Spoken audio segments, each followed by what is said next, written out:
Radical Secular, a video series dedicated to the separation of church and state and the pursuit of justice. Hello and welcome back to the Radical Secular. I'm Christophe Difo. And I'm Sean Prophet. Today we're going to talk to you about the final presidential debates. We'll talk to you about the most recent incident of white supremacist violence. No surprise there. We'll talk to you about SARS and the protests against police brutality in Nigeria. We'll talk to you about Poland's draconian ban on abortions. And we'll talk to you about information to help you stay sane in the final stretch of the presidential race. After that, we're going to get into our discussion of Star Trek Discovery and evolutionary psychology and honor culture. And finally, we'll talk about relationships in the age of Trump. And of course, we'll go off the Radical Secular radar for a few minutes later on in the show. But before we get into any of that, I want to first remind you to make sure to subscribe to this podcast wherever you get your podcasts. And if you're watching this on YouTube, smash that red subscribe button and give us a 5-star rating. Smash it. Tell your friends and family about our show. Word of mouth matters. I also want to plug the Just Words Fallacy Medium publication. Just Words Fallacy posts articles from progressive, diverse authors related to politics, religion, and justice.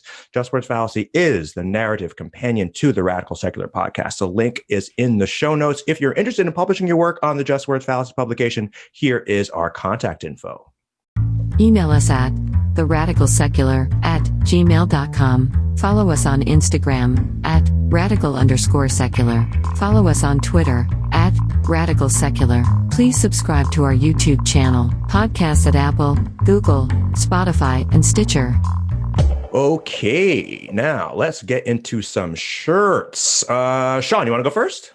Well, this needs no explanation. It's all anybody can think about or talk about. And, I have this shirt. I have another one I'm going to wear next week, which is different. But this one is the classic Biden president 2020. Love it. The blue. I am, in fact, really inspired by it, Sean. I am in love with this color. And I'm telling you, since I've been wearing gray and black and all those other kinds of T-shirts, I'm really happy to have a bright blue one because it makes me feel, fucking patriotic, actually. Hell yeah, man. Hell yeah. Absolutely. And I have a shirt that I'll be wearing next week for our Election Palooza episode. But this week I'm wearing, and I'm going to show you. It is the classic logo of the United Federation of Planets, which is, of course, based on the United Nations logo. That is no accident that it looks the same. We love it. We fucking love it. And look, I started watching Star Trek Discovery back when it first came out, and this is one of the shirts from that era, like the sort of from that sort of flavor of Star Trek. And I love the show, and I really love the United Federation of Planets for the reasons you just mentioned, Sean, because it is about the hope. It is about values. It's about inclusion, and it's a story of progress, and it's a story of continuing progress, and it's a story of science and discovery. And so, anyway, we love that here, obviously, here on the Radical Secular. And look, that's it for the T-shirts, I guess. Let's get into the news because we have a lot to cover on the news today. And let's start, I guess, with the first presidential debate. So, Sean, your thoughts. Go. Well, he was calmer. That's the big takeaway. But he was lying like a rug the entire time. And in a lot of ways, that was even worse, if it's possible for Trump to get worse, because when he's throwing shit like the Trumpanzee that he is, people can see what he's doing. And people are not as easily fooled. But this time, he spoke softly. He knew that he could not talk over Joe Biden during his 2 minutes, so he didn't try. And that made it a much better behaved debate. But frankly, I think the content from his side was even worse. Yeah. There was almost nothing that he said that was factual. Yeah. So it was nonstop lies. I totally agree with you. The mute button was enough of a threat, it would seem. Frankly, I don't know if they needed the mute button, only because he, like you say, knew that he couldn't come in and do what he did last time. Because of the mute button, though.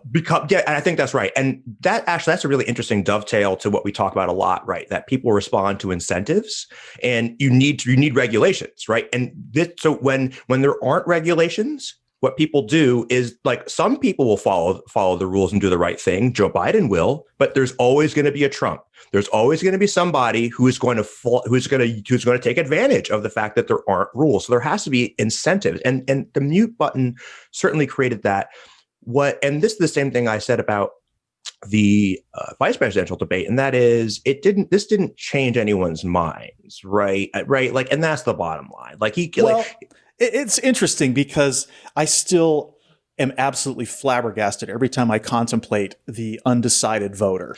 There was a great cartoon that I saw today, and it was like two stairways, jetways that were headed towards two different planes. One of them had the engine on fire, and the other one didn't. It's like, which plane are you going to take? Yeah. And then it had the undecided voter.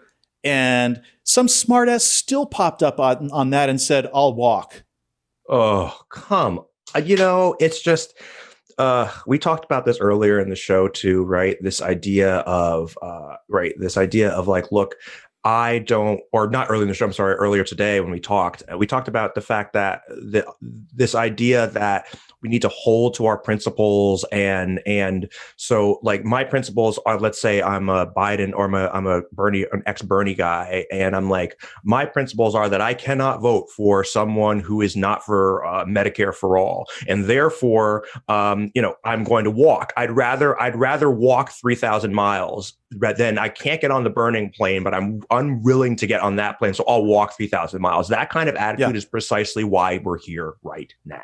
This is what we're going to talk about in the honor culture segment. Yep. And I think let's finish up our news and get into it, because we really have, this is something that we have to really hit on and we want to explore in a lot of depth. Yeah. I want to also, take your temperature on this in terms of the Hunter Biden story, right? So I'm one of our mutual friends and previous guests on the podcast.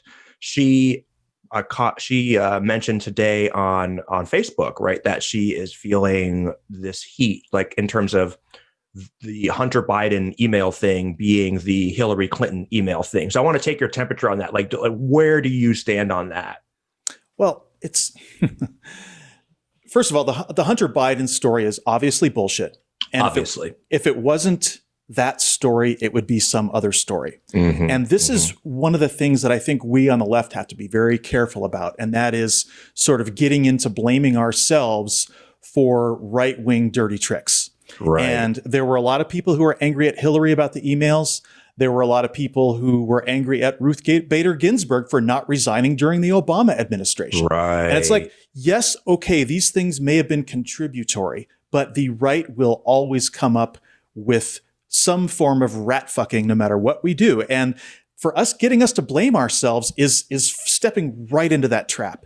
That's really interesting. There's an analogy that's been made between America and particularly Democrats versus Republicans in terms of being an abusive relationship, right? This idea of, and I really think Democrats, because of years and years of being browbeaten by conservative rhetoric and bad faith, is that we actually tend to look at ourselves and say, oh, wait, maybe we are doing something wrong, right? Maybe it really is our own fault. It's like battered woman syndrome. Here you go. What was she wearing? What did you do before he hit you? Exactly. This is what we're talking about.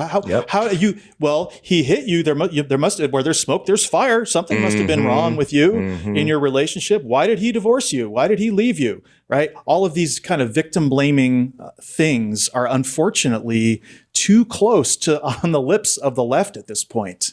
It's discouraging, honestly, because we can see it when we look at a abused woman. We can see it when we look at an abused child, that victim blaming is wrong in that situation. But when we start to do it we're so frustrated politically. We just want things to work. And so I understand. I'm not coming down too hard because, all of us have been traumatized. And this is we have a psychologist that we often talk to who shall remain nameless, but he talks a lot about trauma bonding and how this works and all of the responses that we have as a nation in trauma. And I think this is one of them right here. Sure, sure. I think that's a really great point. And I guess before we move on and into the next sort of news issue, I think the outcome here was, I think, good, and that is Trump was obviously lying. The only people that buy that lie, I think, are people that are, in the cult, right? I don't think anyone really buys it, and Biden parried those assaults very, very adeptly for Biden, but really for any debate person. He is, and this is, I think, true of his entire campaign. It is disciplined, it is professional, and so you can say anything you want about him as a candidate, or as a speaker at least. But as a candidate, he has been run an outstanding campaign with real pros, not like that shit show that they're running over there in the Trump campaign. That's right. And we also have to accept Biden's personality and with all of its flaws. I mean, there are definitely people who could have gotten up there and just flayed Trump that Absolutely. night. Just as Kamala Harris could have flayed Pence the other night. Mm-hmm. And exactly. I think but Biden has a soft touch. Mm-hmm. And I think that's something that a nation in trauma can really use. That's a really great point. I think he is the man for this moment. He really, really is the man for this moment. And frankly, we should be grateful for that. And a perfect segue to compare him on, say, I don't know, white supremacy, compared to Trump on white supremacy. And I'd like to open up the discussion to This Week in White Supremacy. 19-year-old with a van full of guns plots to assassinate Joe Biden, according to federal authorities. And also, it turns out the Bugaloo Boys, I love that they spell boys B-O-I-S, like boys. Yes. What? I mean, what like is fan that? boy? Like fan boy or like fuck boy, Yeah. Like what the hell, Poor boys. Poor boys. Like, what are you doing? Anyway, and so these guys, it turns out, are responsible for burning and shooting up a police precinct in Minnesota during the George Floyd protests, right? So, and federal prosecutors are claiming this. And look, this guy showed up to this precinct and with an AK-47, shot it up, and yelled away, saying justice. Ran away saying justice for Floyd. And this is obviously, I mean, I'm just sort of teeing this up for you, Sean, because the hypocrisy is astonishing. Well, it's false flag 101. And who are the first people to cry false flag anytime anything whatsoever happens? Anytime, and it's always to deflect from white supremacy. Every single goddamn time. These idiots who shoot up a Walmart or a school or whatever, they leave manifestos, they're deranged, and suddenly everybody's crying false flag. And it is because every time there's a false flag, either attack or a claim of false flag, it's a deflection from what really happened, and society and the law reacting in a logical way to solve the problem. And so if you are concerned about left-wing violence, what do?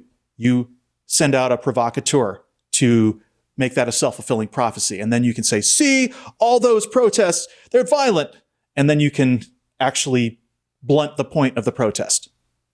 Absolutely. And right, we saw this with the Parkland kids, right? There's like the false flag arguments from the claims from the right that the Parkland kids were paid. Then, of course, I mean, the big sort of the obvious elephant in the room here is that they keep screaming Antifa and Black Bloc, and all these sort of radical leftists are out there shooting up things or killing people or in violence. And meanwhile, the Bugaloo Boys are out there doing this stuff, and the silence from the right is deafening. And honestly, Sean, I am looking forward to hearing how Tucker Carlson deals with this. His little fat red fucking face and his little bow tie and his little shit eating, like that little sad sack face he does when he looks into the camera, trying to be all like deep and serious, like, oh, the people are coming for you. The radical left is coming for you. But you know what he's not going to do, Sean? You know what he's not going to do? He's not going to talk about the fucking Bugaloo Boys. He's not going to talk about them. He's not going to call them out, just like no one on the right ever calls them out. You have to stay on message, stay on narrative. And for him to admit that there was a right-winger who actually started and attacked a police station in Minneapolis and also a lot of other places, and a lot of other violence was started by them. That's just not on message. Can do. Exactly. Because who needs the truth, right? The truth is entirely beside the point. And we talk about this all the time with people on the right. It is entirely beside the point. Power is the point, always. And keep that reality show going. Right. Yeah, right. Exactly. Anywho, let's turn the page and let's talk about Nigeria. It's an interesting sort of off the mainstream media landscape, although it has been discussed some because it's a big deal what's happening in Nigeria right now. So there's an organization, the Special Anti-Robbery Squad, called nicknamed SARS, which is a really unfortunate nickname given. It's so unfortunate. It's like, it's just like as if it wasn't confusing enough, right? Exactly. And it's like, all right, COVID-19 is also a SARS, right? So it's all part. So it's like, what? Anyway, very confusing. But so we're not talking about SARS, the illness or the disease. We're talking about a special police unit that was set up decades ago in Nigeria to battle kidnapping and crimes, and they have done some good work apparently in terms of reducing terrorism from Boko Haram,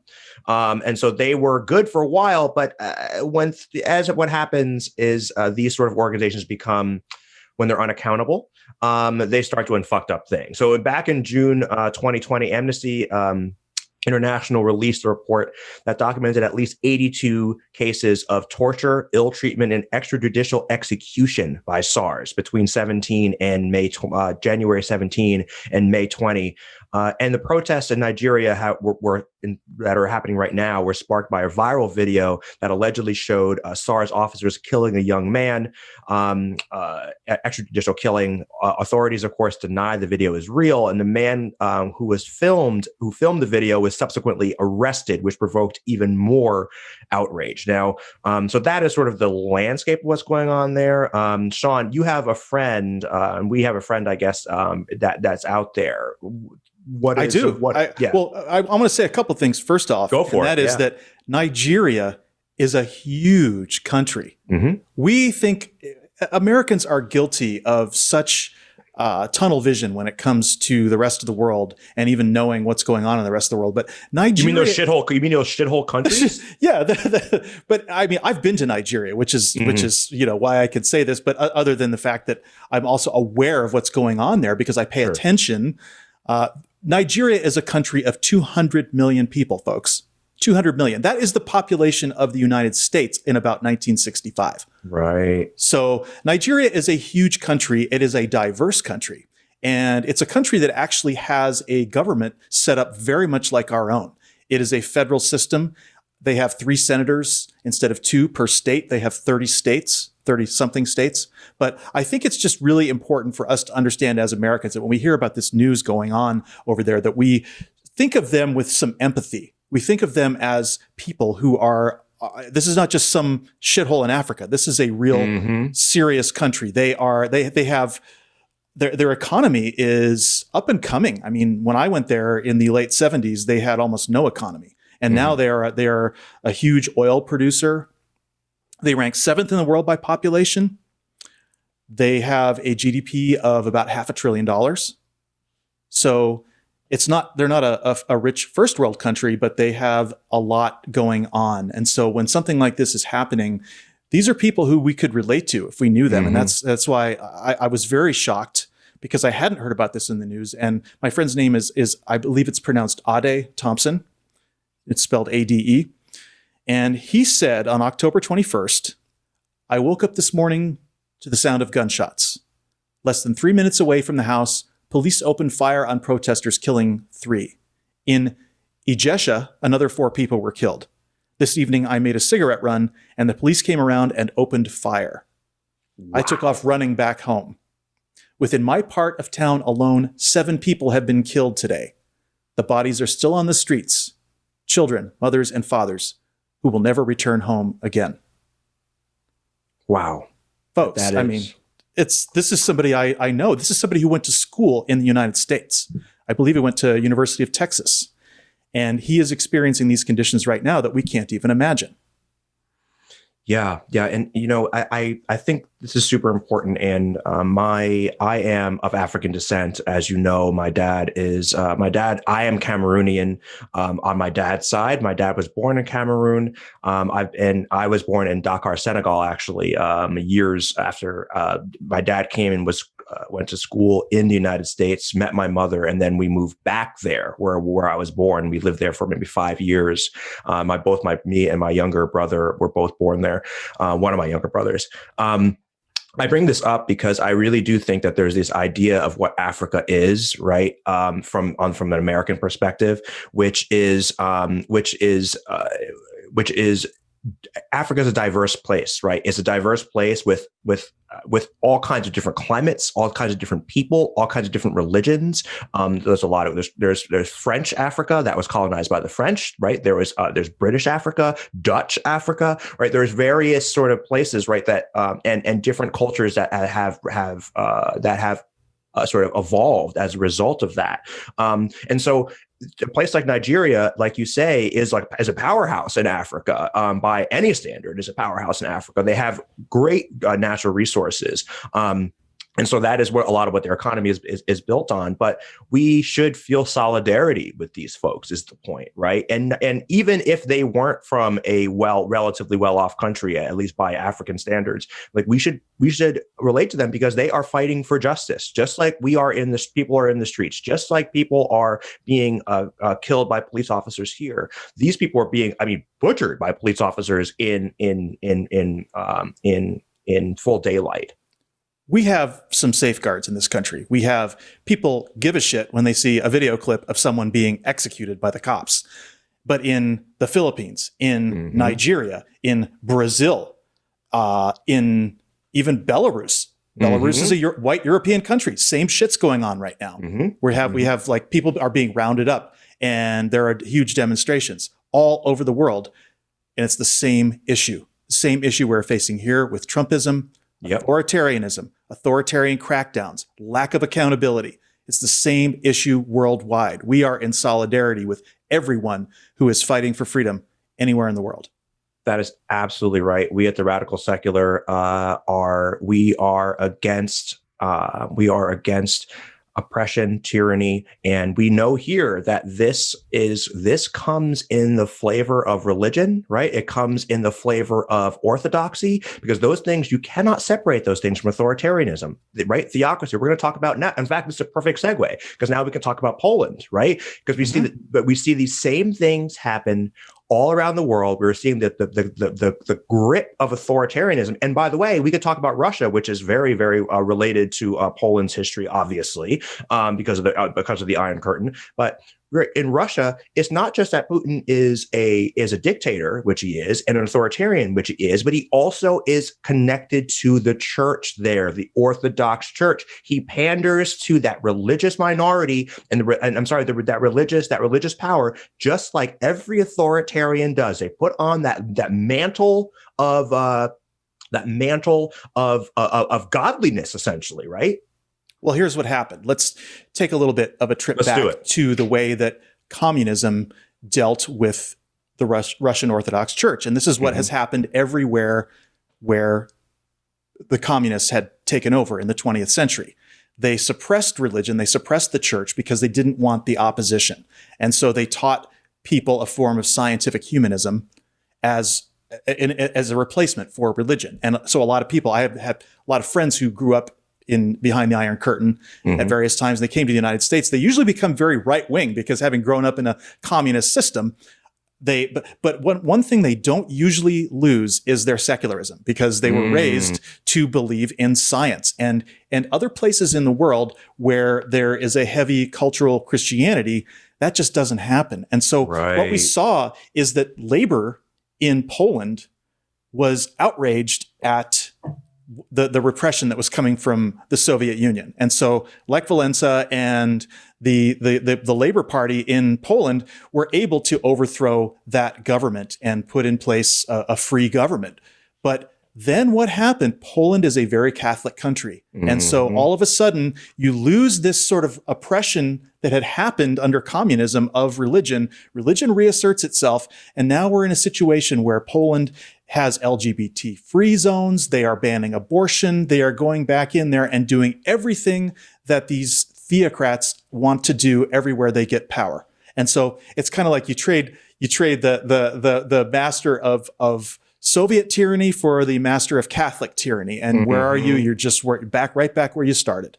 Exactly. And look, we co-wrote a piece for the Just Words Fallacy on this very, very issue, right? And because this is happening in our country also, right? I mean, this is what the Coney Barrett thing is all about. This is why we are shrieking mad about this, right? Because we are watching this sort of thing happen. And luckily in the United States, we have a longer history of democracy, or Republican government anyway, and democracy, democratic ideas, and democratic institutions that are at the breaking point right now. But they exist. Where in some other countries, the democracies are far newer.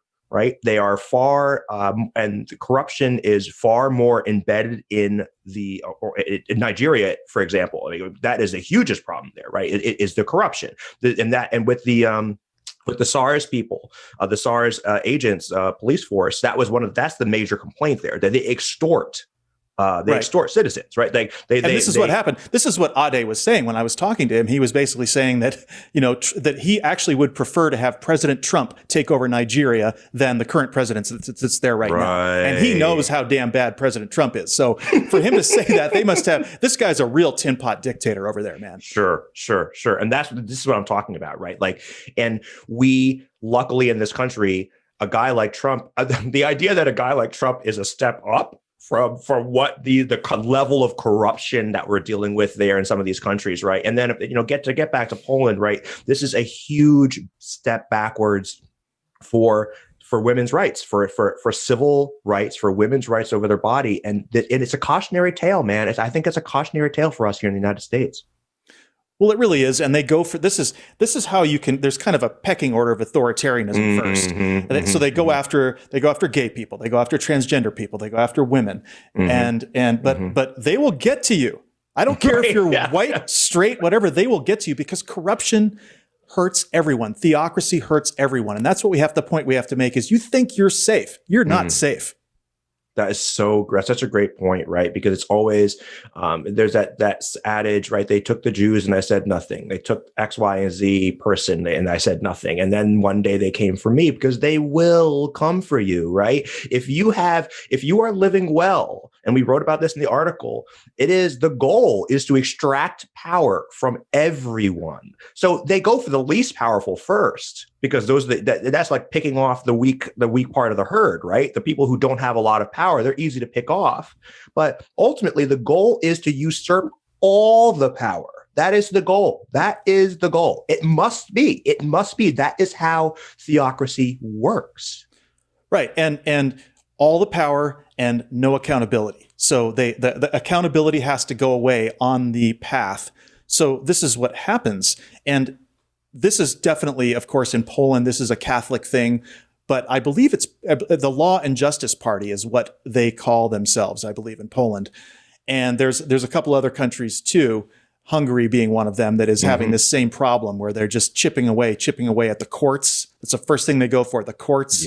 And they take those over, and then any challenges to their rule can, of course, be thrown out of court. And so they're the three-legged stool of the three branches of government. They just kick them out one by one.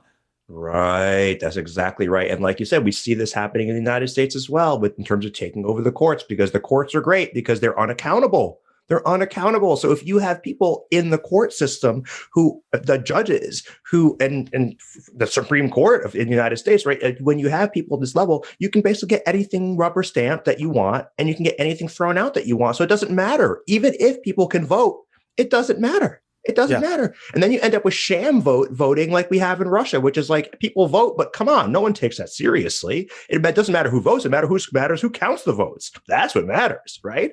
Yeah, well, you get the dictator level of returns, of 85% plus goes for the winner. Yeah. It's like, come on. I mean, right. You would think they would even not even try to maintain some level of. Let's make it 55-45, make it legitimate, right? They don't go for that. It's just 95%, 99%. Let's go for 100, Let's just go, right? Literally every person who voted for me. That's definitely true. Definitely true. Come on. I mean, whatever, and of course, Mike Pompeo, to sort of add insult to injury, signs the United States up to.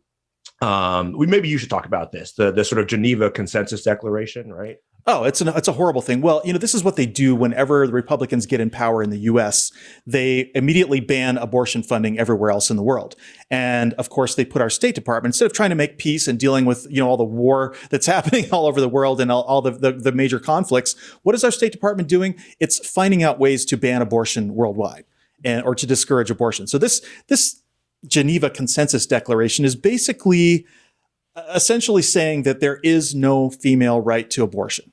And these are people who are in the United Nations. They are usurping. I mean, that symbol on your T-shirt is something that stood for something once. Mm-hmm. I have right here on my wall, I have the 1948 UN Declaration of Human Rights.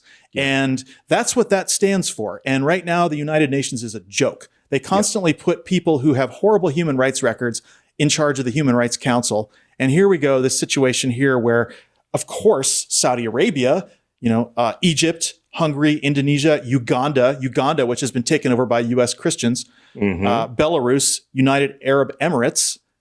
These guys are all signing on to this idea that women don't have the right to abortion. And they're also into this whole, let's protect the heterosexual family unit. So abortion goes, so goes gay marriage. And of course, a lot of these countries, they will just kill you. They'll just execute you on the spot if you're gay. And so here we have it. Our world is in peril from religious rule. Yeah, I mean, and this is exactly what we do here at the Radical Secular, man. This is what we are about. And I think a lot of people might think you just hate religion. Yes, that is true. But I'm not here about eradicating religion. It's about taking it out of the politics, taking it off of its pedestal, right? And put it back where it belongs, which is in private homes among private individuals. That's it. That's it. And let's be honest, religion purports to be one thing. And we'll talk about this when we get into talking about honor. Mm-hmm. It purports to provide meaning. And so people will give it a pass when it comes to holding it accountable because don't want to mess with someone's religion. Exactly. Don't want them to get violent. Don't want them to, you wouldn't want to mess with that. Yeah. It's off limits.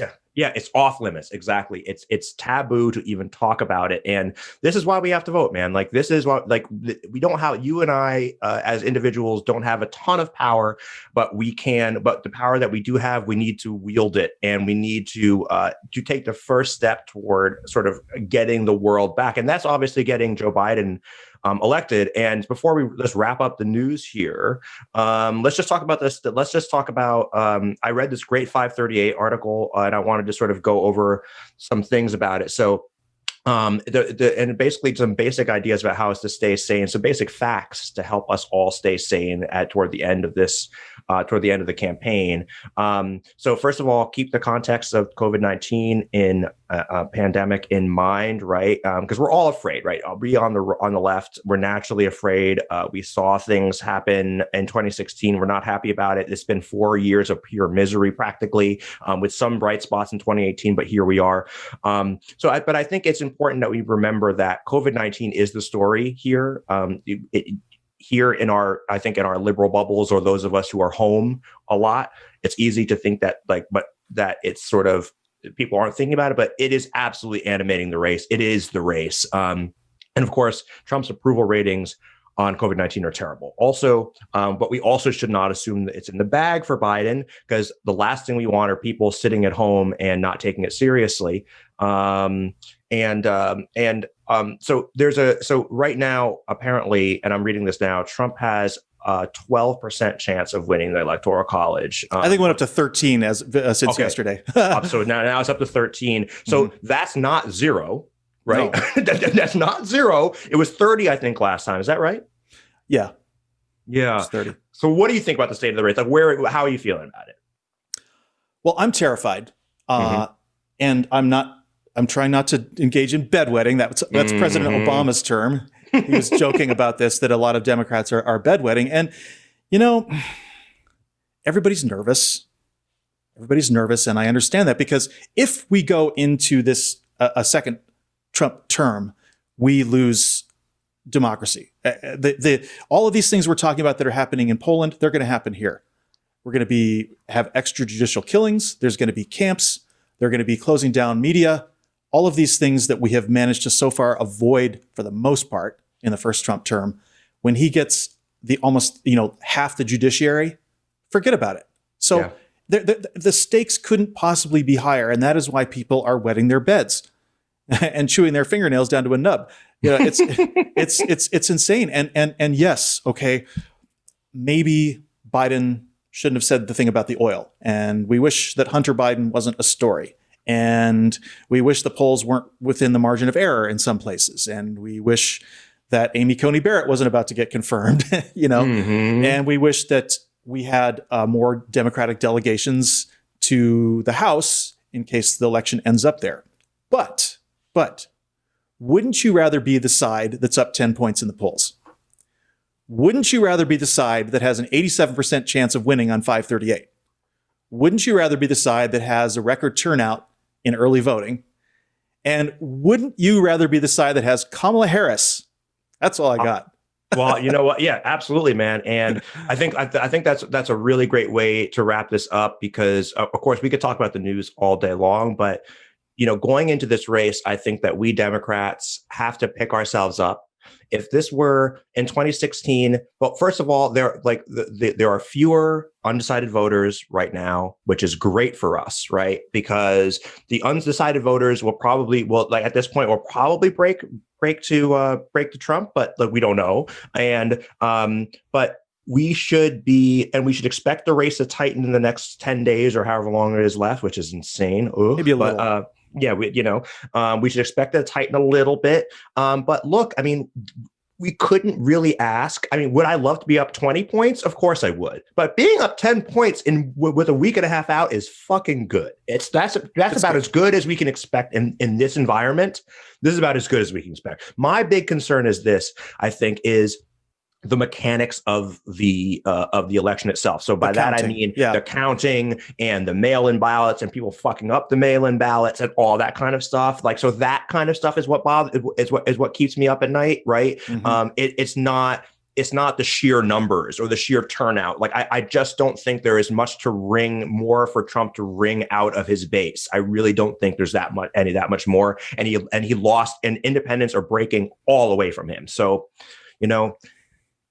what are we going to, who knows? The number of young people who are first-time voters, who have signed up and who are voting, who have voted, is a record. And it's not huge compared to the overall total of voters. And the stuff that you're talking about, the counting and the lawsuits and the rejection of ballots, there's very little we can do about it. Yeah, folks. Out of our hands. It's out of our hands. And so we just do what we can. If you're feeling nervous, write some postcards to swing states. You can go sign right up and do that. Make some calls. Sign up for this service called Swipe Blue. It will figure out all of your friends and you can check with them to see if they voted. There are ways to engage. And if you gotta smoke a joint or have a couple of martinis or whatever you want to do, go for it, man. It's we understand. Yeah, totally understand here on the Radical Secular. Yeah. On that note, let's move on. Thanks to, by the way, Sean. I think that was a really, really great breakdown you did just there. So that's a perfect way to end this. Let's move on to Discovery, Star Trek Discovery, and evolutionary psychology. This is the meat and potatoes of the show. Pretty excited about it. Sean, kick us off. What do you think about Star Trek Discovery so far? Well, Star Trek Discovery has been amazing. It's been an amazing, first 2 seasons. It went off in a bunch of different directions that I don't need to get into that here. But anybody who's familiar with the show understands that we have a mirror universe. We had a captain who wasn't who we thought he was. We had all these twists and turns. We had this relationship between a human and who was really a Klingon, and we had a Klingon baby being born, and then the baby was stolen, and it just went on and on. But it's been fantastic. I've enjoyed every bit of it because it took Star Trek to a cinematic level on a weekly basis. And so that was something I have to admit that I need to go back and watch the first 2 seasons again, because it's so intricate that, if it's been a year since you've seen it, you probably have to catch up. Agreed. And oh, by the way, we should say that we're probably going to, if you haven't seen episode 1 of season 3, you might want to. There'll be spoilers. We're going to do some spoiling here. So spoiler alert. So come back after you've watched the show and hear us talk about it. So you and I have talked about online about the problems with the critics of this of Star Trek Discovery, right? The people were like, "Oh, it's not real Trek," and it's always like those sort of like the white dude in his basement, right? Like who's like that, it's like, and he's like, "Oh my God, this isn't real Star Trek," and that kind of stuff just drives me completely batshit. But what's really interesting though is that I've been watching Star Trek, gone back, and I watched from the beginning after season 2 ended of Star Trek Discovery. I went back and I started from the beginning, right? I started with, TNG, and I've been moving my way through all these seasons through Deep Space Nine. I'm well into Voyager now. And so I've gotten this sort of, a feeling of what Star Trek is, that classic Star Trek. And so when I saw this, and I've been watching it like nonstop for like a year. So when I first watched this new episode of Discovery, I was like, whoa, it was like this sort of incongruence. I was like, wait. And I started to think like, now I understand when all those people that say like, oh, this Star Trek Discovery is not Trek, what they're like, the legitimacy of what they're saying to the extent that there is. I mean, of course, I think that the new stuff is great, and I think it's time you have to move on. You can't expect Star Trek to be like 90s Star Trek in 2020, and I don't want it to be. But still, I saw their point. Of course, not on the racism and misogyny, which is really where that comes from. Yeah, well, there's a lot of people who, as far as they're concerned, they loved Captain Kirk is now an outlier when it comes to Star Trek captains in terms of the way he behaved, what he was able to get away with. He is an outlier. And there are a lot of people who just wish we could stay in that universe. And what they're missing is that universe was all about breaking down those same barriers. And in Gene Roddenberry's time, when that first started, the idea of having a communications officer on the bridge who was black was a big fucking deal. Now we have Star Trek captains are black on a regular basis. You can hardly find a straight white man in Discovery, and it doesn't matter. It doesn't matter. It's okay. Like, we'll be fine. Matter. Exactly. And look, I mean, right, what these guys are always upset about is that like, oh, you're doing social justice stuff, like, you're injecting social justice into Discovery. It's like, no, all we're doing is writing the balance of everyone. Just now everyone is represented, right? Now it's just not every captain is white and male, which was the entire original series. Every captain was white and male, right? Anyone with any real power was white and male. They did have I think Sulu took the con once, and Uhura, the black woman, obviously, she never took the con, obviously, but she did kiss Captain Kirk. She did kiss Captain Kirk, and again, these people don't realize, like, how can you look back at that and not recognize that Star Trek Star Trek, the original series, was ultra progressive at the time. Ultra progressive, right? And it was even more. Yeah. It was even more progressive in that sense. Not to downplay the racial aspects, but they put a Russian during the Cold War. They put a Russian on the bridge. Exactly. And also, right, Spock, back then, they were deathly afraid that Spock would be considered a devil, and so they didn't want to put Spock on. They didn't want to do the ears for Spock, but I think Roddenberry insisted on it. And a lot of that was Nimoy was ad-libbing in the beginning a lot. The whole Spock character, he created it essentially from whole cloth. Brilliant guy. But yeah, so anyway, the point is that Discovery is fucking awesome, and all the critics can go fuck themselves. And I want to talk about now, I want to sort of pivot a little bit into evolutionary psychology. Let's just talk because it's going to relate to the discussion we're going to talk about in terms of honor. And so let's first just define evolutionary psychology and talk about why we think it's important. So evolutionary psychology, I'm now quoting, is a theoretical approach to psychology that attempts to explain useful mental and psychological traits such as memory, perception, or language as adaptations, i.e., as the functional products of natural selection.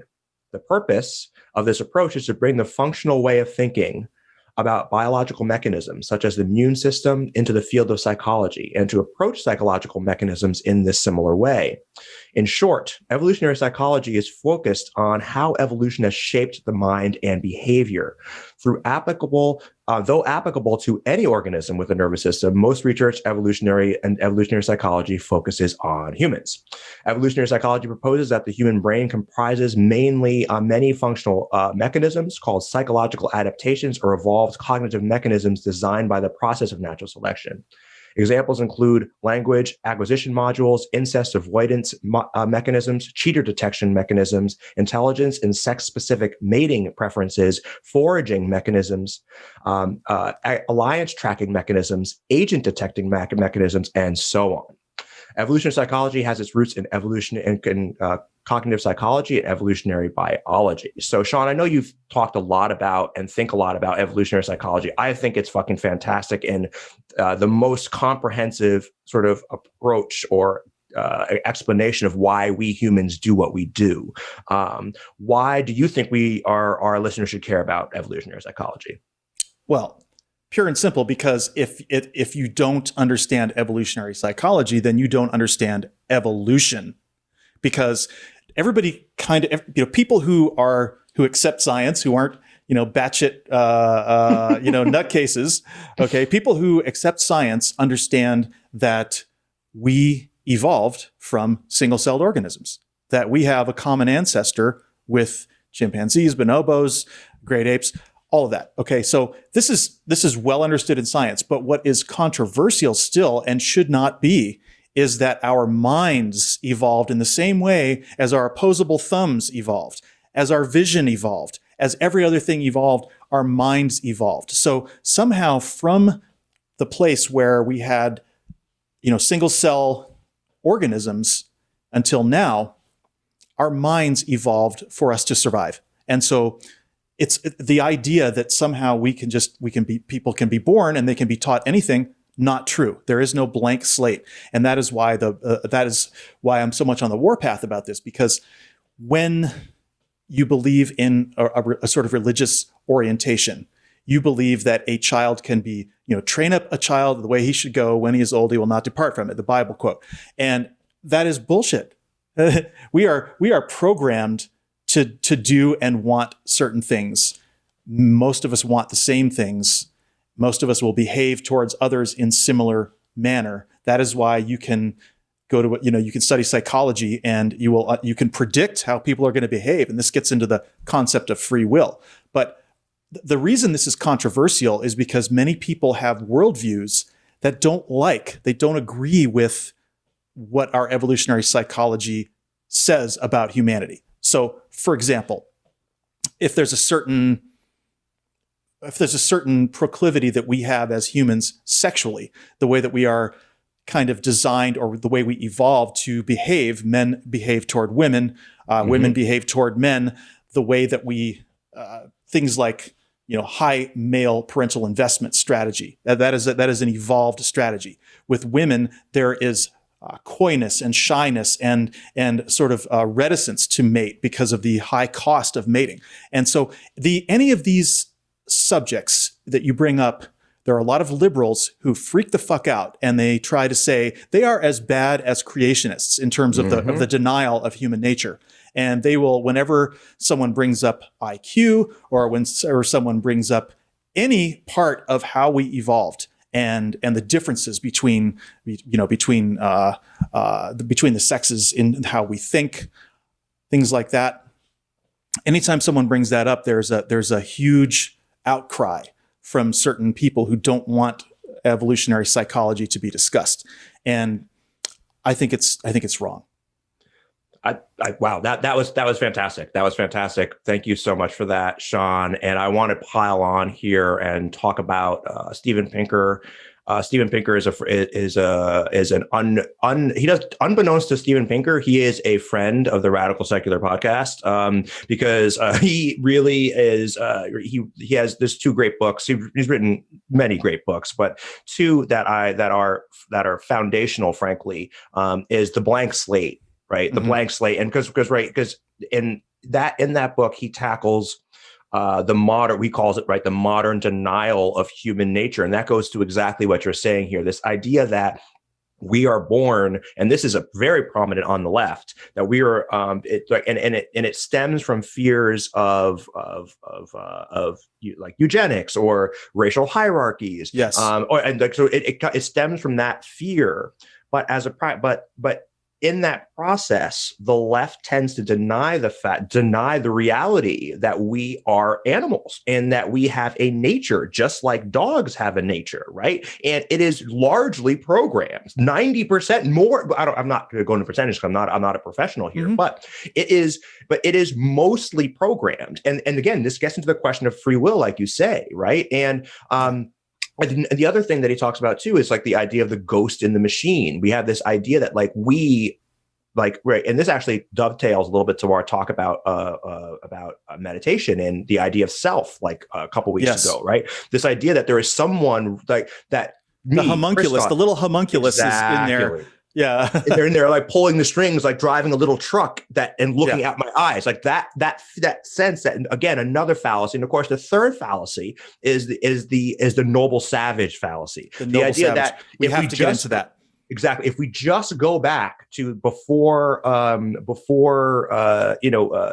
agriculture, before the agricultural revolution, about 10,000 years ago, I think 10,000 years, am I right there? 10,000 something, years 10, 12, 12,000 years. If we just went back to hunter-gatherer world, right? And this is very prominent on the left, right? Very prominent on the left. If we just go back to that, it was idyllic. Everything was fine. But in reality, and he gets into this in the next book, which is Better Angels of Our Nature, also the theme of this show, is that he gets into this idea. It's oh no, it was wildly violent back then. Wildly violent.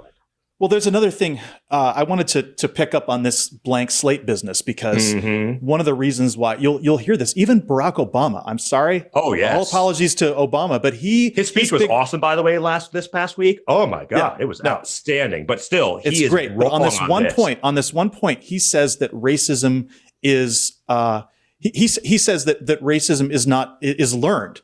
And that you're not born a racist. And that's not true. That's not true at all. We are all programmed not to like the out group, because the out group on the savannah, when we were in tribes, when we were hunter-gatherers, the out group was trying to take our shit and kill our people and rape our women. So we evolved to not like people who were not part of our tribe. And so racism is born. Absolutely. It is. That's right. And that's what makes anti-racism so important, because that's why you have to undo it. It's the whole idea that natural is not always good. Just because it's natural doesn't mean it's good. A lot of shitty things happen. And there's an argument that rape is natural, right? There is a strong argument. There is. And this is right. And we're pissing off liberals here. But these are the facts. These are the facts. If women don't understand what we're saying and where we're coming from here, we're going to lose women by saying that. But the fact is that through studying genes, you find that about 1% or thereabouts, and I don't know how they exactly did this, but this was a study that was quoted in the Blank Slate, something around 1% of all conceptions are the result of rape.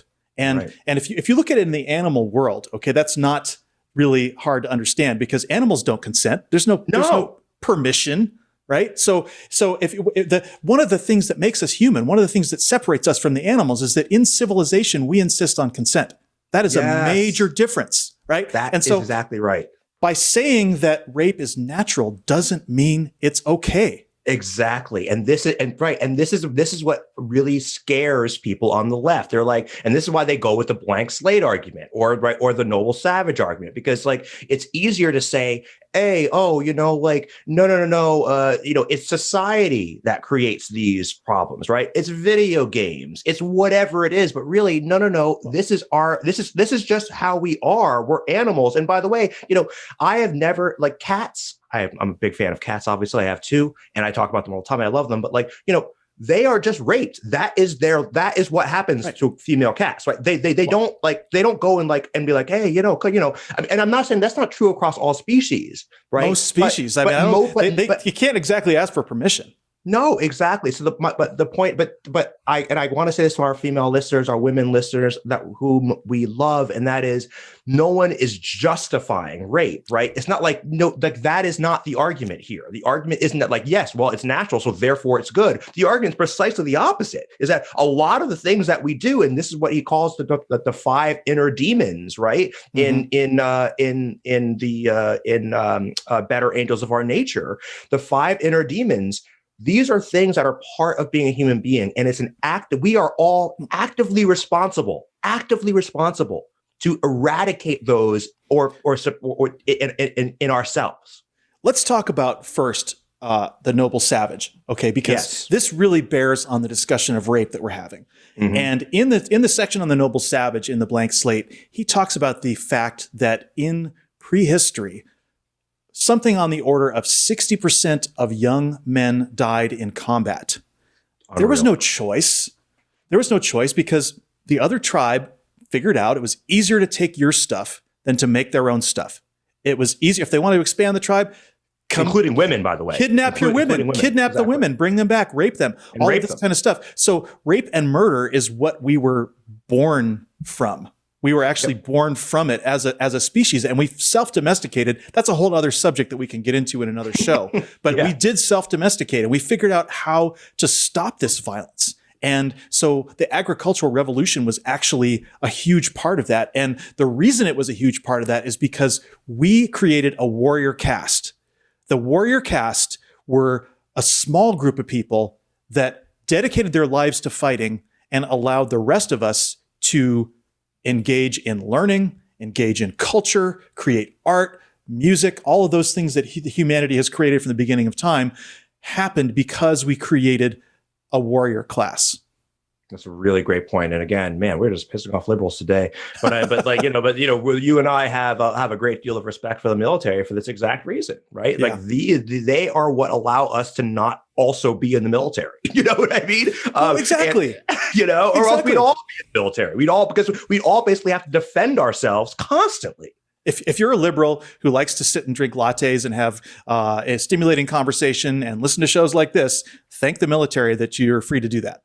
Exactly, 100%. And also, I'd like to point out this. I'm doing like the Captain Janeway two fingers right now. I've been watching a lot. I've been watching a lot of Star Trek. So Captain Janeway recently. So I'm doing like the two. Anyway, it doesn't matter. Janeway protocol. But this is not to say that bad things didn't happen after the agricultural revolution, right? Because then you have settlements, and then women, in a lot of ways, lost more rights in a lot of ways, right? And because you became essentially chattel, right? And right. Well, in that specialization where you have some people who are warriors, you're also going to have some people who are going to be now stuck in domestic labor. Exactly. And so that was the beginning of that whole divide as well. But we have to look at this is the reality. And a lot of people, this like kills their faith in humanity somehow, that we weren't all just nice to each other in the beginning. But come on. Come on. As Joe Biden says, come on. Come on. He said it like 30 times. It was perfect, though. It was perfect. It was right on point. I thought it was like the right response. It's better than calling him a clown, but still like calling into question his reasonableness, right? Yes. Yeah. I want to talk to you about the five better angels versus the five inner demons. These sort of demons were on display in Trumpism, right? So the kinds of demons include predatory or practical violence, right? Dominance, the urge for authority, prestige, glory, power, revenge, the moralistic urge toward retribution, punishment, sadism, the deliberate infliction of pain on people for no purpose other than to enjoy the people suffering. This is Donald Trump personified. And it is every Trump follower. Exactly. You look at the trucks and the guns and the flags and all of those things and fuck your feelings, right? Mm-hmm. Fuck your feelings is there, or no more bullshit. All of these things like that, they are essentially turning their back on civilization. They want to go back to this earlier time before we had agriculture, when it was just pure barbarism. Yep, that's a libertarian utopia, right? This idea that everyone is out for themselves, mano y mano, right? In the state of nature, right? We talk about the state of nature theorists and Thomas Hobbes, right? This idea that when and they have this fantasy of living in this environment, of course, and they have this fantasy precisely because they don't actually ever have to live in it, right? Because nobody really wants to live that way. Not so far. And the problem is that we could quickly fall, and it's very, very hard to put this back together. Mm-hmm. And you know where these people are coming from, because some of them are storing some food, yeah, but most of them are basically saying, I don't need to store food because plenty of other people are storing food. Exactly. That's the mentality. That is absolutely that. You just nailed it. That's exactly the point. And that just gets back to the fallacy of the noble savage and these sort of, the inner demons that we all face, and this idea that no, we are animals and we must control our most dangerous impulses, right? And that is something that Obama does talk about a lot, right? And is this idea of, we do have better angels. But if you have a leader that purposely stokes the demons, right? Because he is the personification of the inner demons, right? And he stokes that within his followers and within unsuspecting Americans, right? People that were perhaps not this way, but under the right circumstances, under the right sort of environment, we all can be that way, is the point. Under the right environment, we can all be that way. We all have that inside us, right? Yeah. Well, one thing we have to really, really understand is how many children right now are growing up, how many young men especially are growing up with the example that violence is the way to solve our problems, mm-hmm. that empathy is for pussies, mm-hmm. that if you are someone who wants to respect women or brown people, or if you feel sorry for immigrants or children in cages, that you're soft, mm-hmm. that you need to you need to get over yourself and man up, and the fact of this is that we are creating a monster, in the sense that even when Trump is gone, there will be people who have seen this as their salvation. The salvation of the illiberal man. I don't know what else to call him, but mm-hmm. but the someone who never has to say they're sorry, never has to mm-hmm. feel sorry for anyone, never has to apologize, never has to care about anyone else's feelings. It's just, the point of my gun is all I have to say to you, and that is barbarism. There's no other. You can't call it anything else.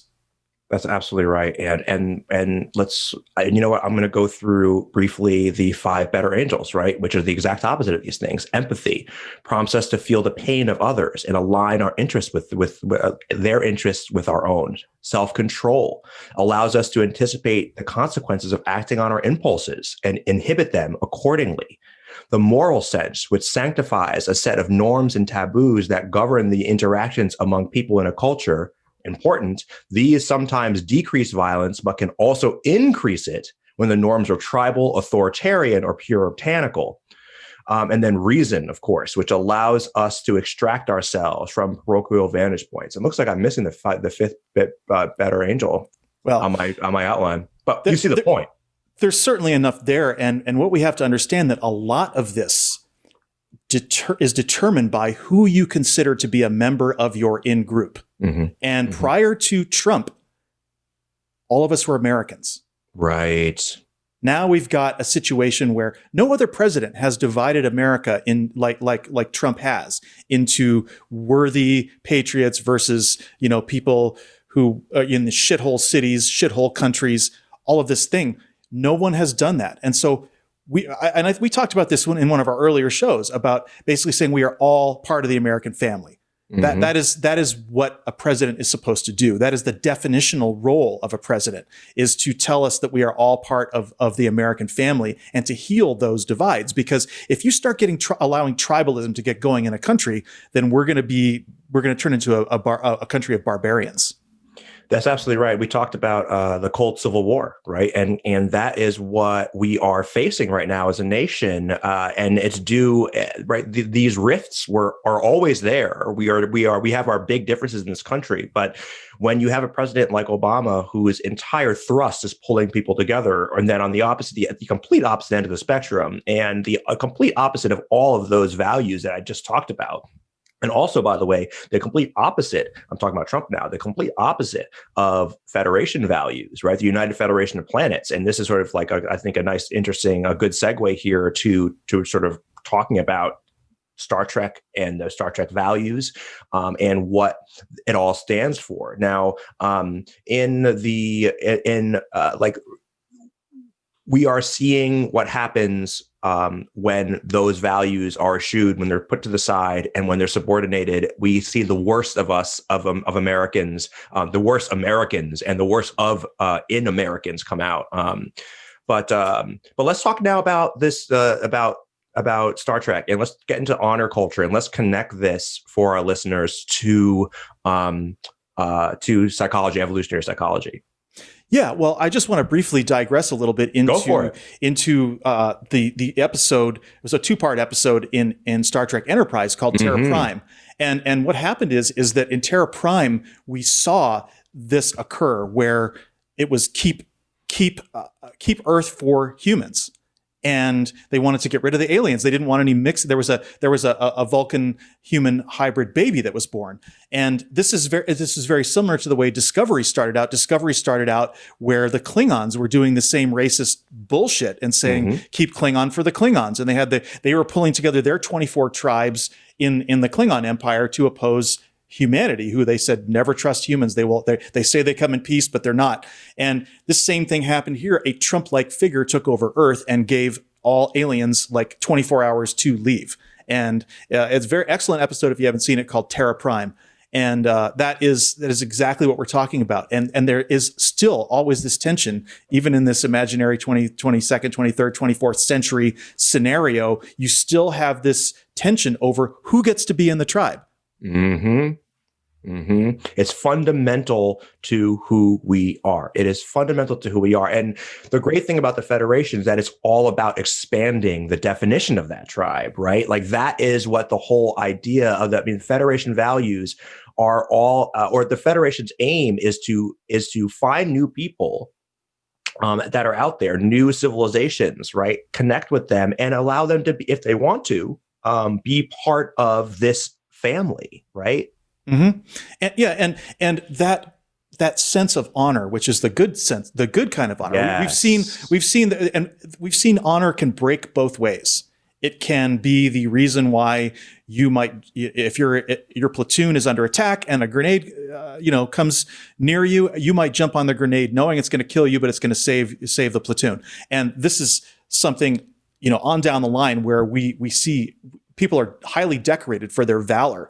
Like we were talking about a Dory Miller, for example, same kind of honor. He put himself in great harm's way in order to save his countrymen. And this is something that we see all down the line. And we do want to honor that. We want to keep that as central to our highest motivations and our highest good.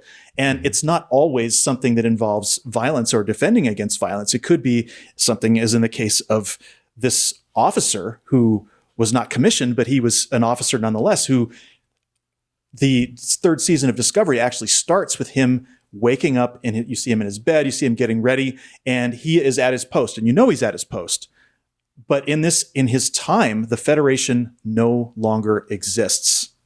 So I don't know. Why don't you comment on that? Oh man, I mean, it was, I kind of watching the, the previews before the season started. I got the sense that that's where they were going with it. But it was surprising how sad it made me. Right. With like the idea he's on a space station and the space station is in tatters. Right. Like it looks like the space outside is full of space garbage. You find out that there is just a handful of Federation ships flying around, but the Federation itself, it doesn't exist. The principles, the ideas that we talk about on the show, right? We talk a lot about on this show about what we're against, but what are we for? We are for these values, right? Inclusive values of inclusion and of rule of law, because this society, this 900 years in the future, what's happened is that we've seen a return to, every kind of sort of cyberpunk anarchy situation where technology is just used, might makes right. And there's, people are buying and selling, human lives, and it's just nuts. It's crazy. Mm-hmm. Mm-hmm. It's crazy. So that's what we are against. What we are for is the valor of someone who, in the case of this, his name is Aditya Sahil, and he's an Indian of Indian descent, and he's been at his post for 40 years. Yeah. Oh God. His grandfather were at this post for their entire lives, and none of them actually had a commanding officer. They were just passing this tradition down generation to generation. And he takes out this old flag. There's an old Federation flag, which is at this point probably 700, 800, 900 years old. And he pulls it out and he says because he's not commissioned, is not allowed to raise this flag. And so this is the moment that it just gets me all choked up even thinking about it. Mm-hmm. And so Burnham comes in and she gives him his commission and they raise the flag together. And it's just like, there is hope in the galaxy again. And that's something that really has a lot of bearing on where we are right now, because if we lose the United Nations, if we lose democracy in America, if we lose, all over the world, democracy is just collapsing. So what do we do? How do we keep this going if we don't have hope? Exactly. And it was the episode starts with Burnham crash landing on this planet, and she survives, but she's sort of shaken up, and you start to sort of piece together what's happened, and they start to piece together for you what's happened. She does this sort of super intense scream in the beginning, which was just this sort of powerful, It's just so amazing to see a Black woman, a woman of color, sort of in this role in the first place, but also just this expression of power. It was really phenomenal, and you start to piece it together, but it's just so depressing, right? As the episode goes on, you just see of how bad things are. Like you said, it's devolved to the Wild West, right? Mm-hmm. There is no police force anymore. There are no rules anymore. It's like a libertarian paradise. Warlords. This is what happens when there is no centralized authority, right? When there isn't a social contract in which citizens give up their right to inflict violence to the Leviathan, right? To a centralized power. But then that moment at the end, and I'm wearing this shirt today because that is the flag that sort of folds down, right? And they stand there with their Federation hands behind their backs, as they do with a Federation style. And we talked about this after the fact, Sean, both of us, we were man, I was tearing up, man. I was tearing up. Even right now, I can feel goosebumps as I think about it, right? Because these values are so important. And just to hark back to Jean-Luc Picard, right? And there is no person who more embodies and is more committed to those values, perhaps, than Jean-Luc Picard. And these values of tolerance, violence absolute last, right? I'm going to disagree with you there. I think I think Benjamin Sisko might be he and Picard. I mean, they're completely different characters. So different. The integrity of a Sisko is something else. And especially because he manages somehow somehow, with all of his rationality and scientific thinking, he manages to pull off being the emissary. Now, I don't fucking get that. Yeah, I don't get that either. But he's also willing, like we talk about on the show, he's willing to get into the trenches when he has to, right? And so I always say, like, we're in a knife fight in a fucking phone booth, and he realizes when he is in that situation. And I love that about Sisko, right? He is committed to his values, yes, but at a certain point, he's not so committed that he's willing to allow to be stepped on. Right. And I think, Picard had his moments that way too. But I think that Sisko, with that whole the Dominion War arc, maybe he was just better written. Maybe. Yeah. They got better at it by the time they got to Deep Space Nine. Yeah. But this idea of the honor of the Federation, it is everything. It is everything. When people, if we lose as an Earth civilization, if we lose those values, we're done. And I almost feel like my life being alive at this time in this place will have meant nothing if we lose those values. Yeah, absolutely. Because exactly. Because then who are we? Who are we if we're not that? And we can talk now about the negative side of honor, right? And because that I think is really, really important. Of honor, right? Honor culture. And I think about this. I think Pinker actually talks about this in Better Angels, where he talks about urban, urban environments, poor urban Black Latino environments, right, where everyone is walking, like not everyone, but there are young men are walking around with guns and being violent. And he talks about how the honor culture evolves in an environment where there is no Leviathan, where there is no legitimate power, right? When I cannot rely on the police force to protect me, then I must protect myself. And how do I do that? And this is where the honor system sort of comes. I have to basically demonstrate that if anyone fucks with me, I will fucking kill you, right? And then it becomes an escalating problem, right? Because now everybody has to do that. It's the Hobbesian trap where if people stay hyper vigilant, because if they let the other guy get the upper hand, then that means that they're going to either die or they're going to lose their weapon. They'll lose the war, essentially. If you let down your guard for 1 second, you're going to lose everything. And that's the Hobbesian trap that causes people to buy more and more and more weapons and to continually escalate the rhetoric and the terror, honestly.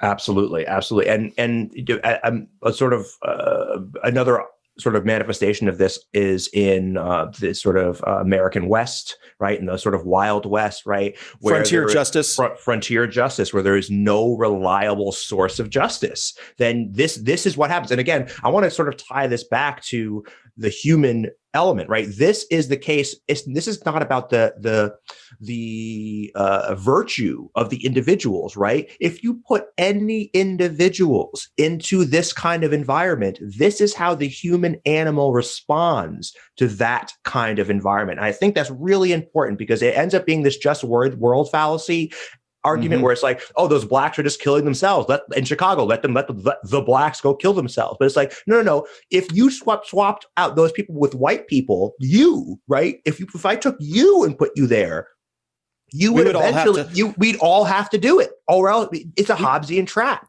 We saw this in American History X. We see this in every prison. People segregate into tribes, and there is frontier justice, and they will make sure that if somebody is a rat, that person dies. And this is just how it works. Exactly. This is what happens. And of course the Klingons, right? And we should talk about the Klingons. The Klingons are the classic example of this. Well, the Klingons, and it's we see these archetypes all throughout history because the Klingons were written very much to follow sort of a medieval court, a court situation where the honor culture forced them. Like there was the episode of Deep Space Nine where Worf gets married and Dax has to sort of subjugate herself to the matriarch of that family. And she doesn't like that, but then she ends up having to go through with it, and then she's accepted. But there's this whole, and there was the other time when Worf was going to have to kill his brother. Oh, and yes. There are other situations where there was that time travel episode where there was a whole bunch of Klingon descendants, and they asked to be killed because they didn't want to have to die when the time loop was broken. And there's just the idea that you shouldn't be injured and have to get sick, that you should die in battle. Any sort of getting sick. And this is where all of this stuff comes in with COVID, and not wanting to wear masks comes from honor culture, and comes from not wanting to be seen as weak, because being seen as weak could open you up ultimately in an honor culture to being killed. That is such an important connection, right? Because the Southern culture, and subsequently, and therefore American culture, right? Because one of the arguments that Pinker makes is that violence has gone down, and he empirically, right? He demonstrates empirically that violence has gone down. We think that we live in the most violent time in history, and that is just not true. We don't. We definitely don't. I mean, not per capita. And that is true for all modern democracies, that violence has gone down, except for the United States has a persistent problem with violence, right? And we know this, gun violence, but all kinds of violence. We're an extremely violent country. And it comes down to this idea, right? And it's particularly the case in the South. It's particularly the case in the South and the Midwest, right? And this is where honor culture, a history of honor culture, is deeply, deeply ingrained. And I wonder if this because historically in the Old South, there was no centralized law government, right? It was basically like fiefdoms. And certainly not for Black people. I mean, oh my God, well, certainly not for Black people. Yeah, that goes without saying. What's funny about honor culture is things like, they won't shoot you in the back, but they will shoot you in the front. And so, is that really an improvement? Right. Yeah. Well, thank God he won't shoot me in the back. Right. Yeah. And this is the thing about Worf too, right? He's willing to. You see this with his son, right? He has this fraught relationship with his son, which was, I think they tried that storyline multiple times. It didn't really take off in the same way that, say, Nog's storyline took off or whatever. But the bottom line is he's perfectly willing to just sort of abandon his family, right? His wife, his kid, for honor. Like if that, right, if his boss, the Klingon commander, the Gowron with those eyes are just Gowron. I know. That actor is just outstanding. That dude is great. But if Gowron orders him to his death, he goes, and it doesn't matter that he's married. It doesn't matter that he has a child. So what I'm saying is that you start to, it becomes a sort of deontological type of view of the world. Is that like their abstract values matter more than practical outcomes? I guess that's what I'm trying to get at. Well, and it's also, we have to understand that a lot of this does come from evolutionary psychology, because evolution doesn't care about your happiness. Right. And these tribal values that got people to stick together helped us survive. And so, for example, there was the one episode where Worf goes to Risa, which is the pleasure planet. And there's these fundamentalist Christians who are on there who are basically saying, they're not Christians, but they're essentially saying that having pleasure and doing whatever the hell you want is not okay. And it's actually decadent, and it's causing the fall of the Federation civilization. So they were kind of like in that role of Christians, of warning of impending doom. And Worf agrees with them. He's like, this is right up my alley. He's like, this is great. Fundamentalism? Awesome. Let's do this. Yeah. So we see that connection between what on the one hand, we'd like to have a strong military to protect us so we can be free to do all the things we want to do.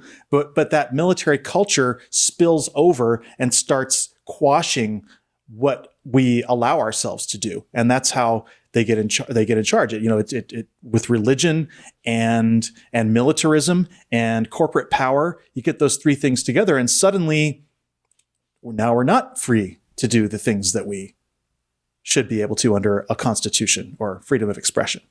The people on Risa, the pleasure planet or whatever, and the Federation values in general allow people like those fundamental Christians to say whatever they want, right? They don't shut them up. They don't kick them out until they do something that's violent and destructive. They don't do that. And so we have this problem that's inherent in democracy, is that we allow people more or less to say what they want. and spread really terrible ideas, right? And it's a trade-off that we have, right? Because if you want fascism, where like, no, you only get to say what is that toes the line, that's fine. But the trade-off we make in democracy and being able to say, and being able to do what you want and be free, is we also have to deal with at least some people.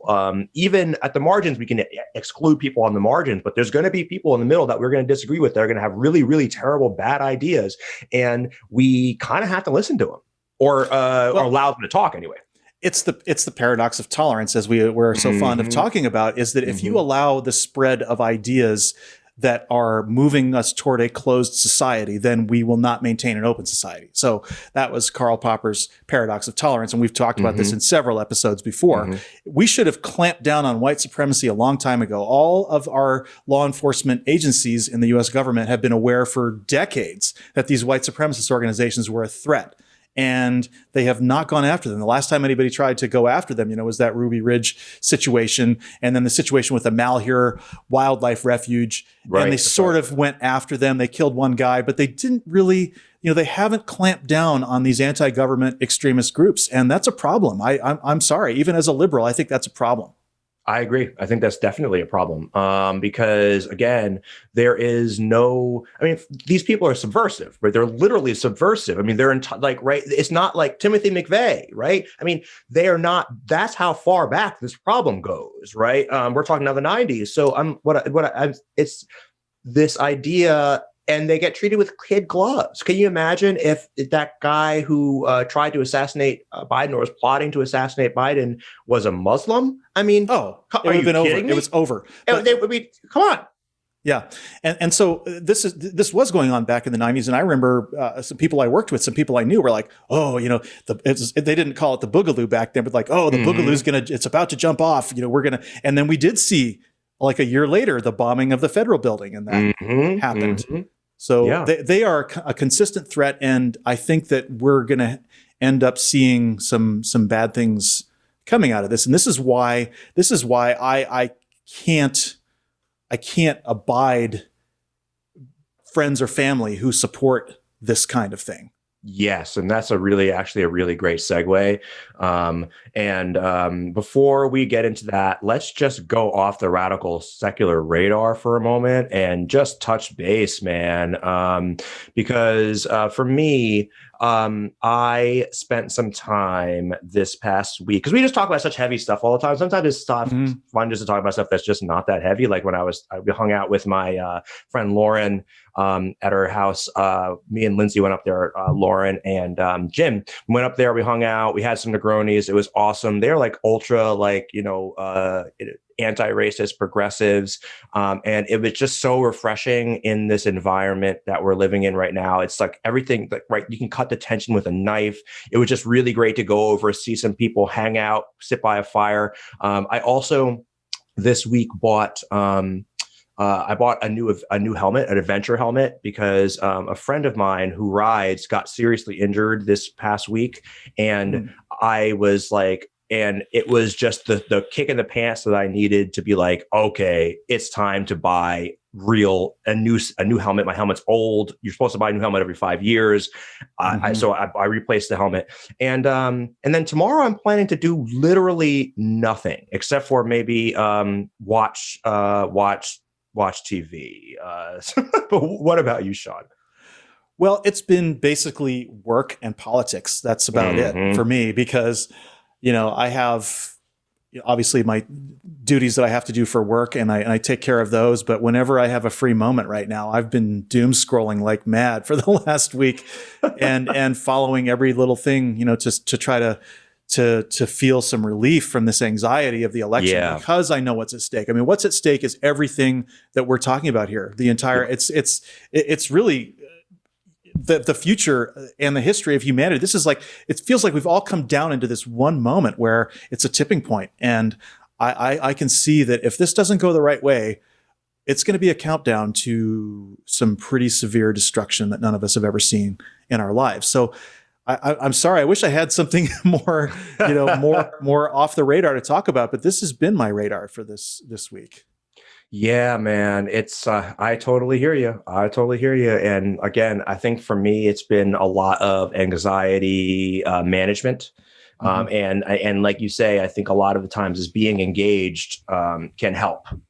Right? It's a lot better to be engaged than sitting around just thinking about it. You know. It's true. That's the best cure for anxiety is to do something. Exactly. Do something. Feel engaged. Feel active. And we definitely recommend that everybody out there do something. Vote Save America. Vote Save America is a really great place to go. There's a lot of different things you can do. So, okay, just like that, we've checked below the radical radar. Let's move on to radical solutions, our third and final segment.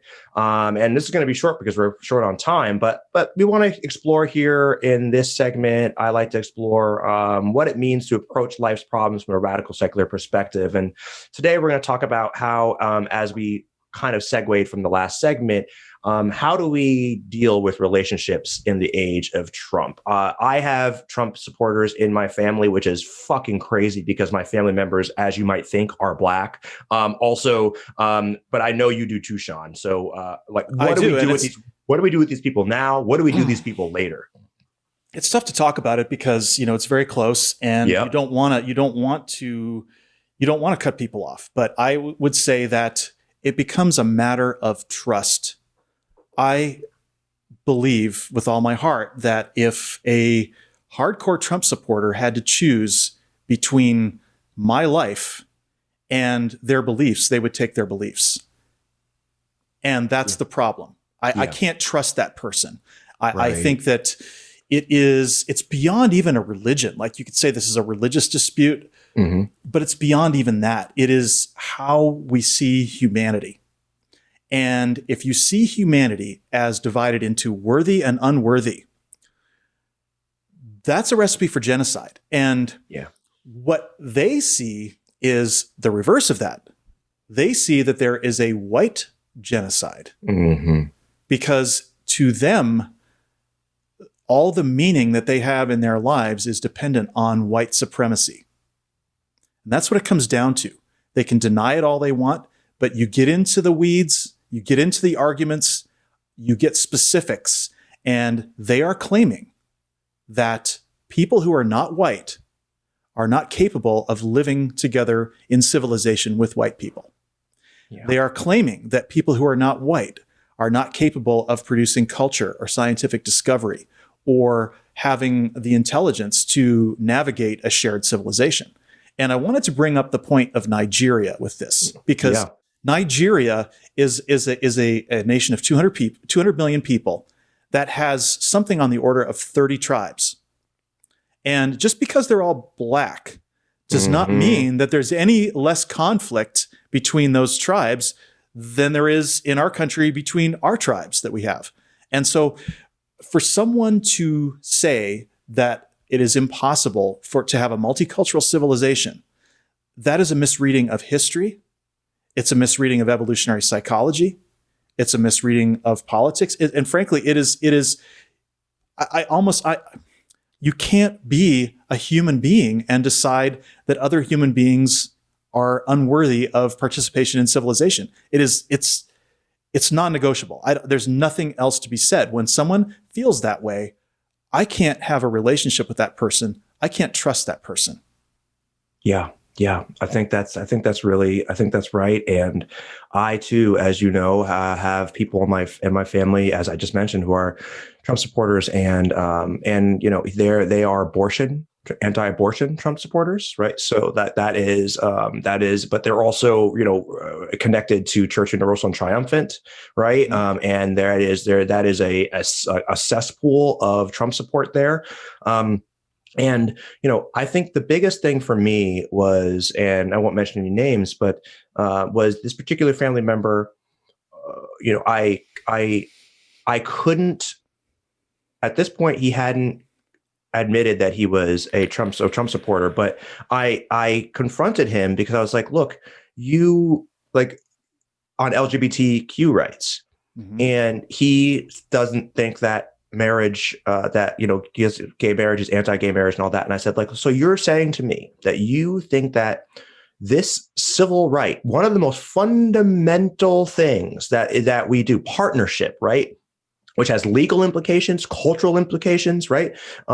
It is hallowed in our society as it should be. I think that's fine. I think that's great. But you're saying that these people, purely because of who they are, don't deserve that same right. And of course, like these people, these guys, they never think of it that plainly, right? They like the actual reality of what the implications of what their beliefs are, right? They always think about things in deontological terms, not in utilitarian terms. They're over in honor culture. They're thinking about the honor of marriage being preserved. Exactly. And expanding this category to these people is going to dishonor the institution of marriage. Exactly. And that is, and I confronted him on this, and he doubled down, and I was like, look, you don't get to be in a relationship with me if this is your position. You don't get that. You don't get that because, by the way,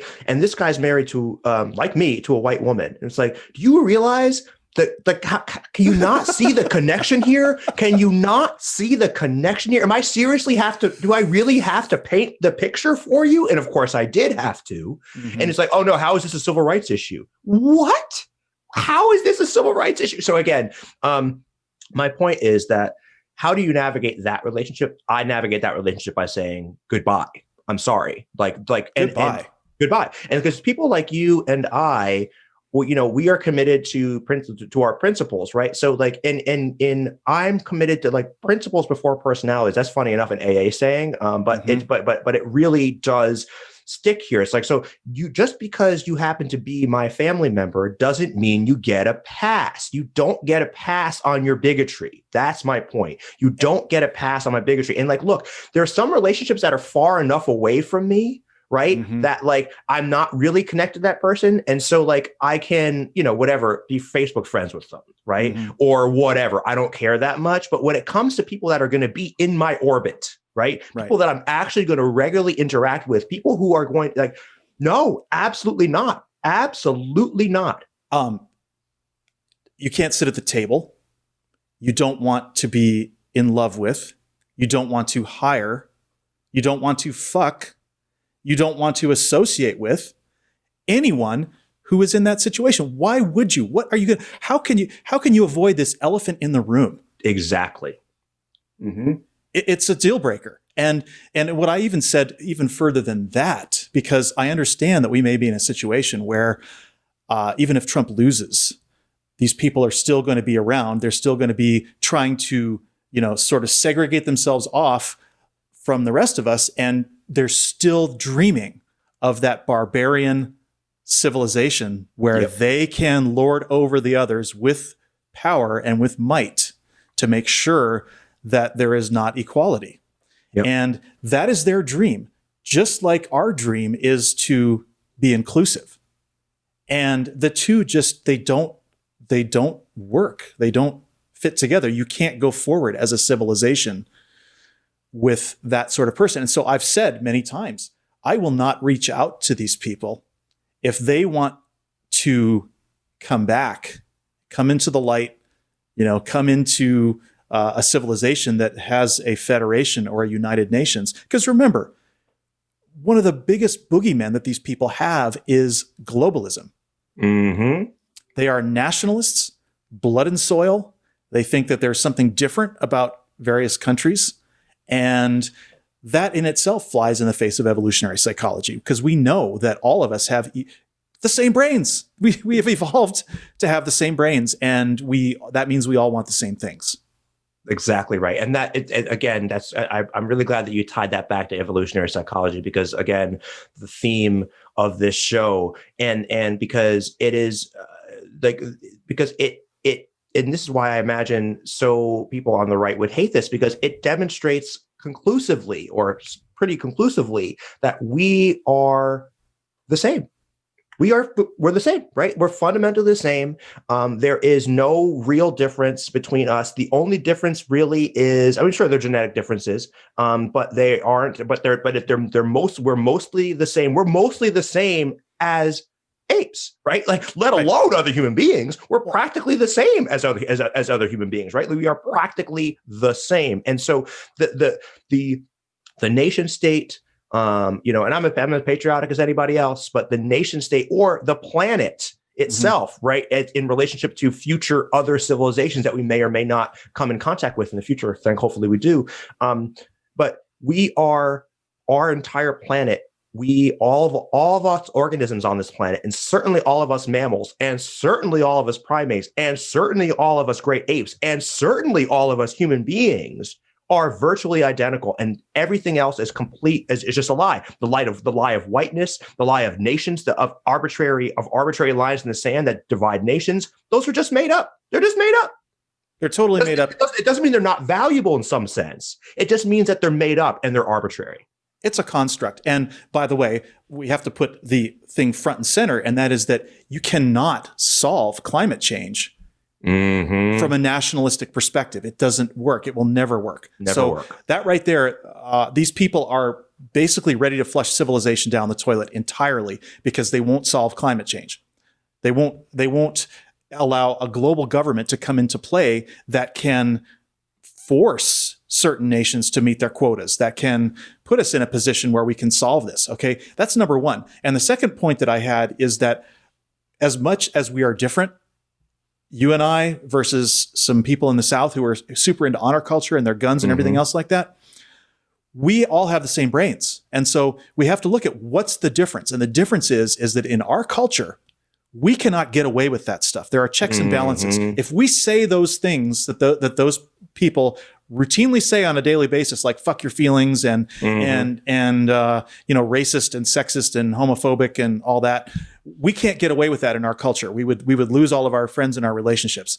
And the same thing is true with them. In their culture, they are allowed to get away with that stuff, and they feel. The honest truth is that a lot of them know it's wrong, and the reason that they are so incensed about liberals, and they constantly call us libtards and they call us idiots and they want us to all they like to kill us, actually, frankly. Yeah, I think that's absolutely right. Because our sense of ethics is constantly intimidating them and constantly making them think. Every time you have someone take a stand for ethics, for gay marriage, for transgender rights, for all these things, it's making them realize how absolutely bigoted they are, and they cannot stand it. We're like a piece of sand in the oyster. Yeah, it's basically a constant reminder of it's a constant every time they see the libs, right? It's like a cognitive dissonance, right? Because it triggers cognitive dissonance within them, because all of a sudden they have to say to themselves, wait a second, I think of myself as a good person.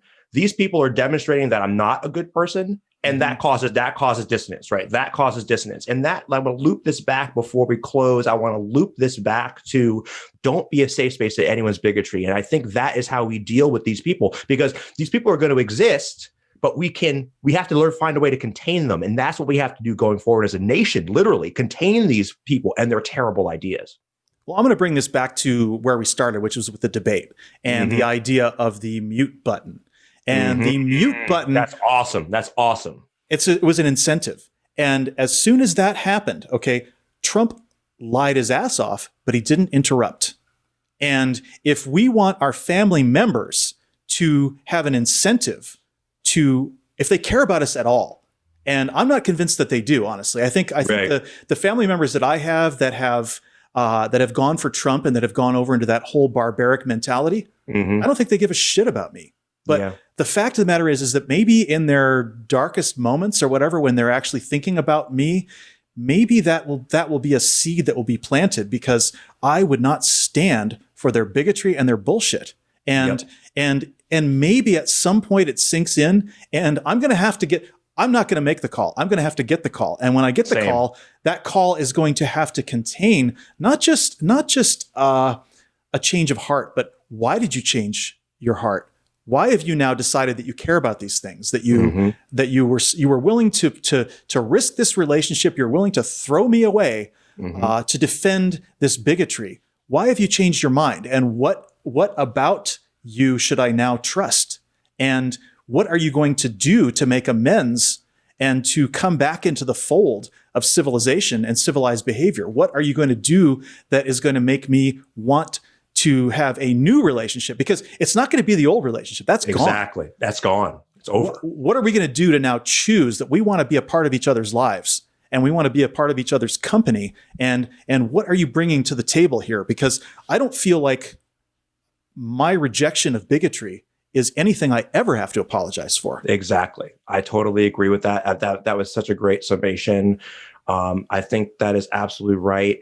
And the analogy that springs to mind immediately is how we deal with people who are reckless drug addicts, right? You don't let them live in your house. You don't let them steal from you. You don't let them abuse you, right? What you do is what you draw the line and you say, look, I love you, I do, but you have to go you're welcome back anytime. But these are the conditions, basically, right? The conditions, and it's not conditions that are like arbitrary or unreasonable. You just have to be a decent person. You have to treat me with respect, right? And you have to treat other people with respect. That's not an unreasonable demand. That is exactly what you and I deserve as individual human beings that are ethical. Well, yeah. And when you think about it, you don't choose your siblings, you don't choose your parents, you don't choose your children. Those are all relationships that are imposed upon you by nature. Mm-hmm. Okay. So if those relationships are broken at any point by something as big as this civilizational conflict that we're in right now, there has to be a reason to choose to reopen and to choose that relationship, at least as much as we would want to choose a friend, because being a blood relative does nothing. It does absolutely nothing to recommend a relationship with someone who's mistreating you and who is clearly mistreating others. Exactly.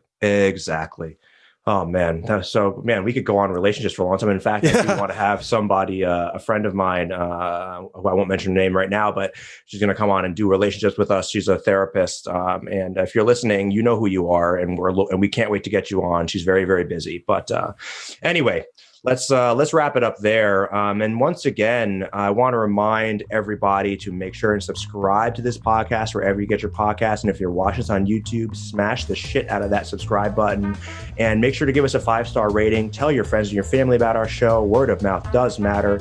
Check out the Just Words Fallacy Medium publication. The link is in the bio. And look, thanks to everybody for being here. And remember, wherever you are, you can be radically secular.